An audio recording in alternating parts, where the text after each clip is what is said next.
Good day, welcome to BT. My name is Oliver Fortuin and I'm the MD for BT Sub-Saharan Africa.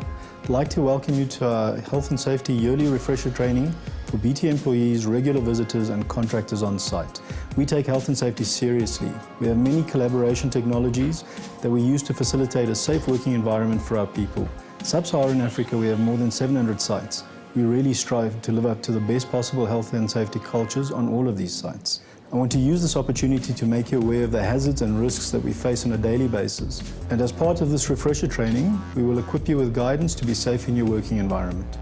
At BT, you're our biggest asset, whether you're a client, a partner, or an employee.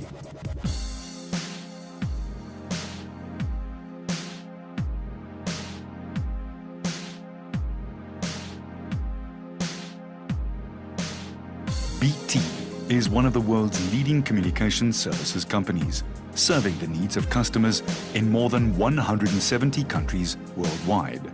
At BT, we are committed to doing the right thing for our people. This means your health, safety, and welfare is of paramount importance to us. If we all follow the advice contained in this presentation, we can maintain a safe and healthy working environment.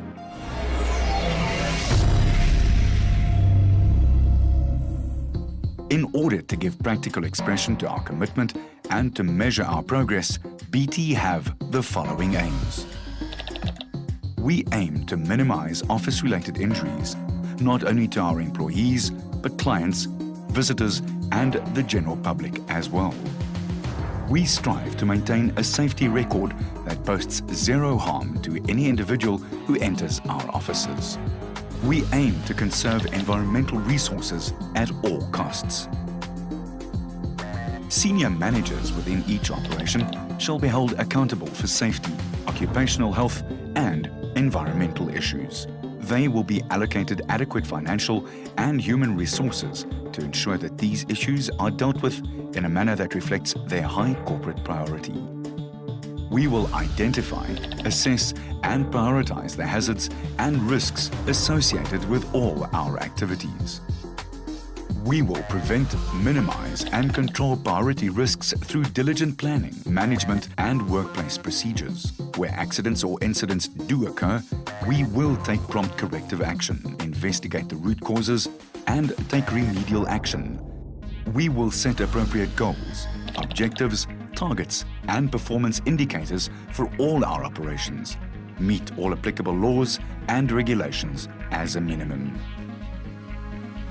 BT will monitor, review, and confirm the effectiveness of management and workplace performance against the company standards, objectives, targets, and applicable legal requirements. The key to this process is a system of appropriate audits and progress reports to senior management.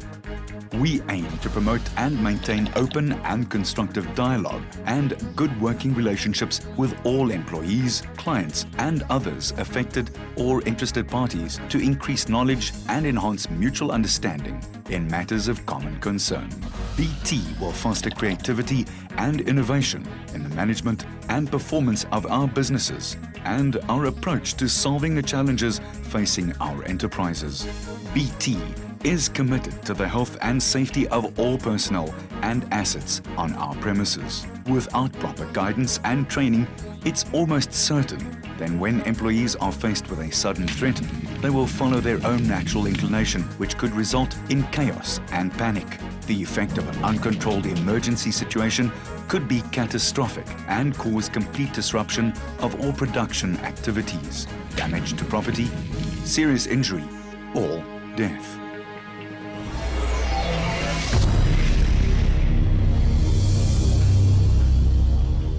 The fire alarm system is designated and engineered to provide you with an early warning to safely exit the building during an emergency situation. When the fire alarm sounds, act immediately to ensure your safety. Remain calm at all times and make your way to the nearest exit. Be sure to leave all your belongings behind. When everyone in your area has assembled, calmly exit the building by following the evacuation route to the demarcated assembly point. At the assembly point, take a roll call. assist and apply first aid to the injured. The manager, together with his associated staff, are to help in attempting to extinguish the fire, but only if it is safe to do so. The manager must contact the fire brigade and supply the following information. 1. Exact location of fire. 2. Type of fire and material involved. And 3. The magnitude of the fire. The safety personnel must keep a log of all instructions and note all events as they occur during the fire. A full fire investigation is to commence immediately after the fire has been extinguished, and all evidence must be preserved. In the case of a bomb threat, the following steps must be undertaken. Stay calm and do not confront the caller. Note the time of the call. Try to recognize the voice of the caller. Is it an aggrieved or dismissed employee? Listen carefully for any background noises. Should call identification be available, note the number and then inform security. Calmly ask where the bomb has been planted. Notify the manager immediately. Once the manager has been notified, an emergency committee member must evacuate all the personnel immediately. Get the safety representative to contact the police services immediately and ask for assistance. Demarcate any area containing suspect parcels with black and yellow barrier tape. Sum up the situation quickly, stay calm, and act fast. Before you act, adopt the SAFE approach, which stands for shout for assistance. Approach with care, free the victim from dangers, and evaluate the victim. Protect yourself and the injured person from danger or further injury. Do not move the person unless there is imminent danger, such as a fire. Get help. Call out for someone to phone for emergency assistance. Check for breathing. Prioritize problems. Remember that the most obvious injury is not necessarily the most serious. Deal with the most life-threatening problems, such as a blocked airway, first. Check to see if the person is wearing any medical identification. In the case of serious injury or shock, don't give the victim anything to eat or drink.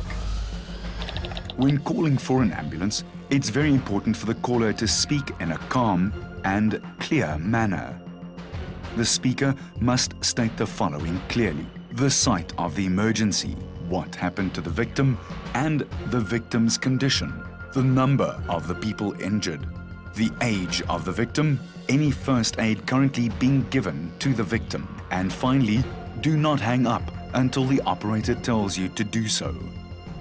This way, you'll be sure that you've given all the necessary information to the operator.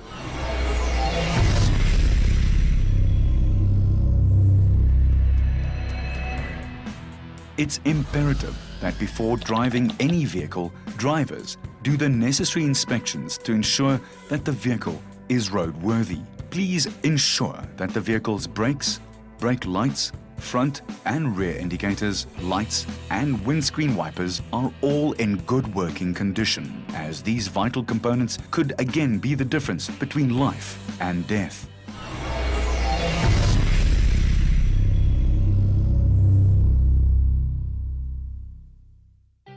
Before attempting to change your vehicle tire, please ensure that your spare tire and tools are in good condition.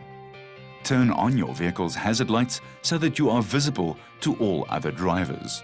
Apply the parking brake and put car into park position.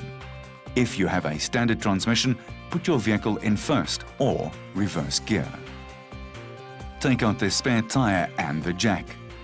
Place the jack under the frame near the tire that you are going to change. Ensure that the jack is in contact with the metal portion of your car's frame. Raise the jack until it is supporting but not lifting the car. The jack should be firmly in place against the underside of the vehicle. Check to make sure that the jack is perpendicular to the ground. Using the jack, slowly raise the vehicle. Remove the hubcap and loosen the nuts by turning counterclockwise. pump or crank the jack to lift the tire off the ground. You need to lift it high enough to remove the flat tire and replace it with a spare. Then remove the nuts completely. Remove the tire and place it under the vehicle, so in the event of a jack failure, the vehicle will fall onto the old wheel, hopefully preventing injury. Tighten the nuts by hand until they are all snug. They should turn easily at first. Lower the car to the ground fully and remove the jack, tightening the nuts completely using the appropriate sized spanner. Put the old tire in the vehicle's boot and get an estimate for the cost of repair.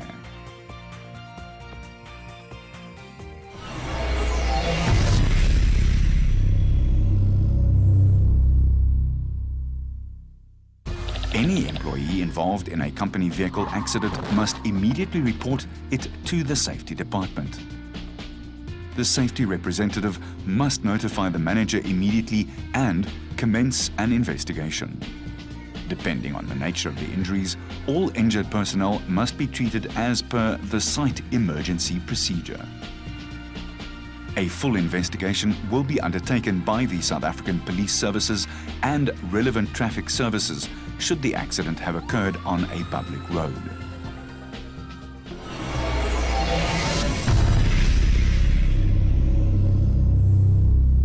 Being a safe and responsible driver takes a combination of knowledge, skill, and attitude. Drivers must be alert and vigilant at all times. It is of paramount importance that drivers stick to the speed limit, and they must be aware of all the traffic laws and driving practices that help traffic move safely. When attempting to park your motor vehicle, monitor your surroundings very closely. Be aware of any obstacles or obstructions that lie in the parking space. When parking your vehicle, ensure that you are parked within the designated parking space. In no circumstance should you park your vehicle across 2 parking spaces. When walking to and from an office building, always be aware of your surroundings. Also, be aware of foot traffic and keep a safe walking distance, because failure to do so could lead to trips and falls, resulting in bad sprains and bruising. When climbing stairs, remain careful and vigilant. Follow the 3-point contact rule, which is one hand must be placed on the rail and both feet on stairs at all times. Failure to comply with this safety rule could lead to nasty trips and falls, resulting in serious sprains and, in some cases, broken bones.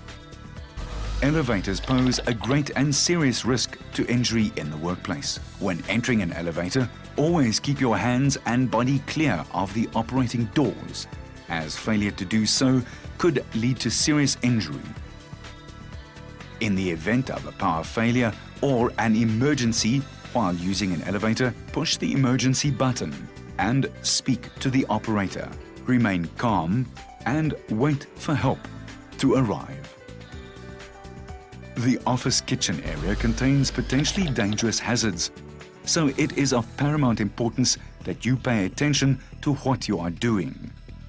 When attempting to make a cup of coffee, always inspect the condition of the cups, as failure to do so could lead to nasty cuts and lacerations. When dealing with boiling water, always remain vigilant and focus on the task at hand, as any distraction could lead to minor burns and injuries. It is important that employees step away from the kitchen area when using their cell phones. Respect the kitchen area, as other employees also make use of this space. It is mandatory that proper housekeeping is maintained and implemented at all times, and inspections are undertaken by supervisors on a regular basis. Electrical outlets and exposed wires pose a huge risk to both individual employees and the company itself. They are responsible for serious injury and sometimes death to employees through burns to the body and electrocution. With regard to the company and its assets, exposed wires and neglected electrical outlets have been responsible for total loss to company property through fire, It is imperative that all wiring and electrical outlets are properly maintained and housekeeping inspections are undertaken on a regular basis by supervisors.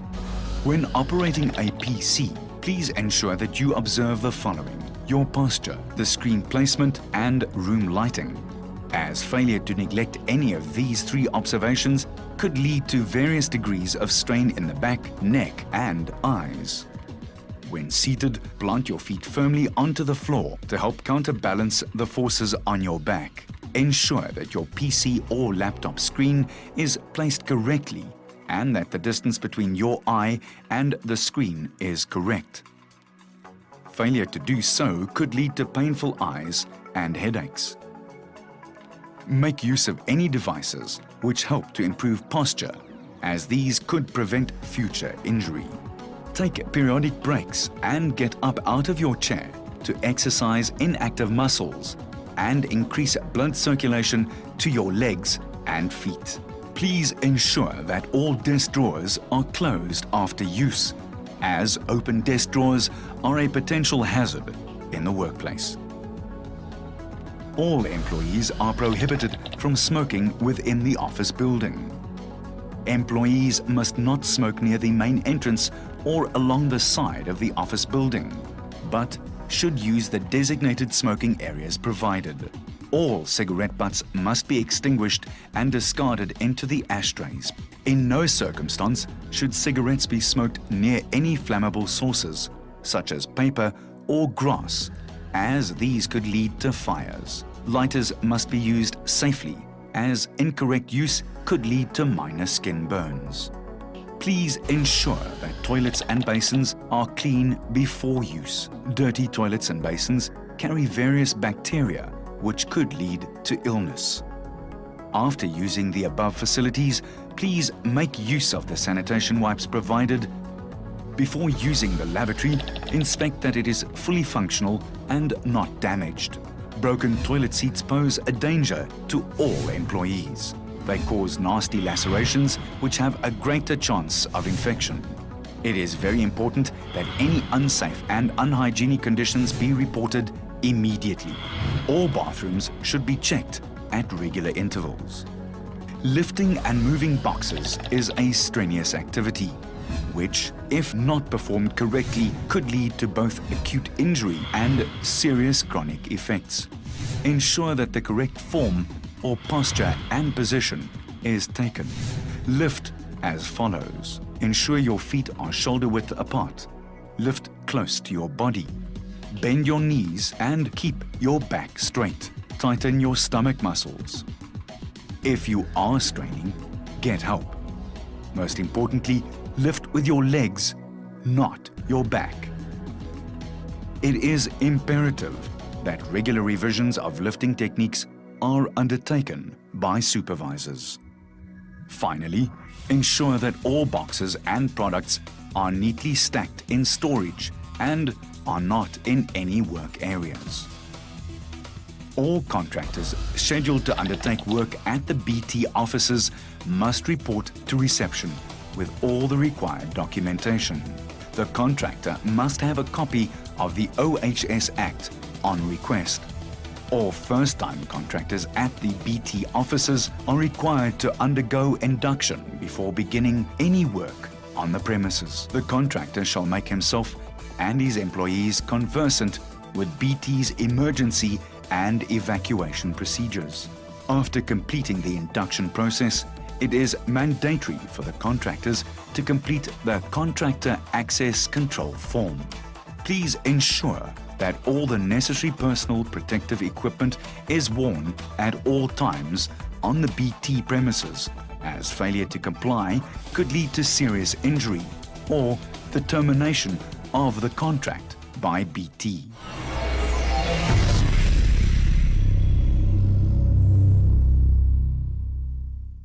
Natural disasters include, but are not limited to, the following. They include earthquakes, tornadoes, storms, and floods. These are acts of providence and cannot be prevented, although their impact can be reduced. The nature and extent of the disaster will dictate the appropriate actions but the following general rules may apply. The person normally in charge of a section or department must take immediate control and decide on the action required, inter alia, whether a complete evacuation of the entire area and sending personnel home may be needed. In case of a storm, close all windows and switch off all electrical appliances. After the disaster, the emergency committee must assess all injuries to personnel, followed by a cautious evaluation of damaged buildings and equipment. The manager or his deputy must then decide whether the area is safe and allow personnel to return to work.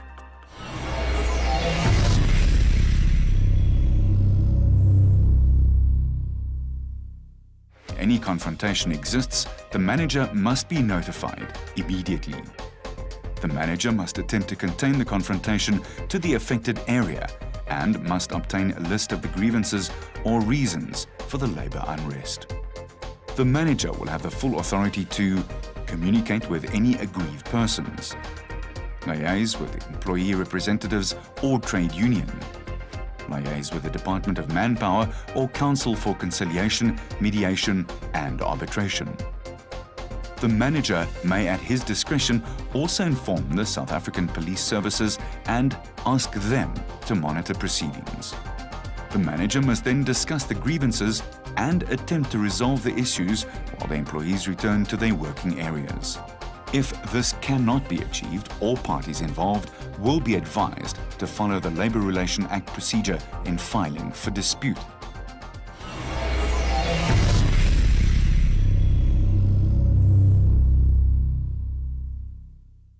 In the case of a terrorist attack, the following procedure must be followed.